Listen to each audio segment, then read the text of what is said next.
U.S. Senate Democratic leader slams as incomplete and limited the FBI's investigation into Supreme Court nominee's sexual misconduct allegations. Have a listen. We had many fears that this was a very limited process that would constrain the FBI from getting all the facts. Having received a thorough briefing on the documents, those fears have been realized. Second, I disagree. Having received a briefing on all of the documents, I disagree with Senator Grassley's statement that there was no hint of misconduct. Chuck Schumer said the Trump administration has hampered the FBI probe. Schumer called on the FBI to publicly publish its report about Brett Kavanaugh. And Dianne Feinstein, another Democratic senator, also said the White House has tied the FBI's hands in this investigation. But U.S. Senate Republican leader Mitch McConnell defended the federal agency's report. This is the nonpartisan test that my friend, the Democratic leader, among others, used to call the gold standard. Well, Judge Kavanaugh passed that with flying colors. So to be clear, this seal of approval comes from the ABA's Standing Committee on the Federal Judiciary, an independent entity within the organization. Meanwhile, the White House says that President Donald Trump will 100% stand by Kavanaugh. Earlier, Washington said the FBI's report shows no proof of accusations against him. And Kavanaugh is accused by a California University professor of an attempt to rape her when they're back in high school. He also faces allegations of sexual assault by 2 other women. The Supreme Court nominee has rejected the accusations. Meanwhile, people in the U.S. take to the streets to condemn President Donald Trump's controversial Supreme Court nominee. Have a look. Shame! Shame! Shame! Shame! Shame! Protesters gathered outside the Supreme Court building in Washington, D.C. They held placards and chanted slogans against Kavanaugh. They also condemned Republican senators for supporting the U.S. Supreme Court nominee. The U.S. has witnessed several demonstrations against Kavanaugh, with protesters calling on him to immediately withdraw his nomination.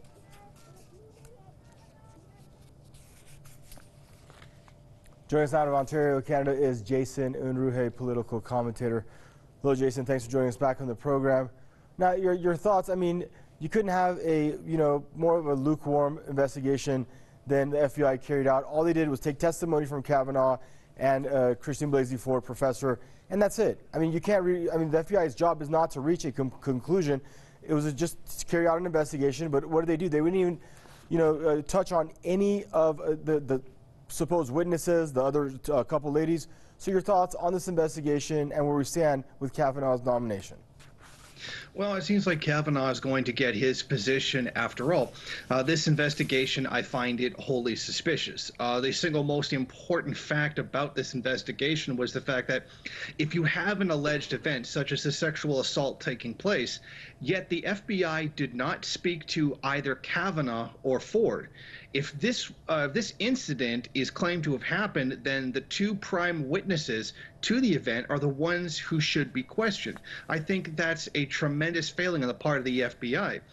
Some have suggested that they already answered questions before the Senate and that they don't need to answer the FBI, and I think that that's wholly wrong. The FBI is an investigative body, which is quite different from speaking to senators. I think that the FBI could dig a great deal more. They are specialized at investigating all manner of crimes. But the fact that the 2 main witnesses were not even questioned, and then to even go out and not even question the other accusers, certainly shows that this investigation, I couldn't exactly call it crooked. I don't have any proof of that, but it is certainly shady nonetheless.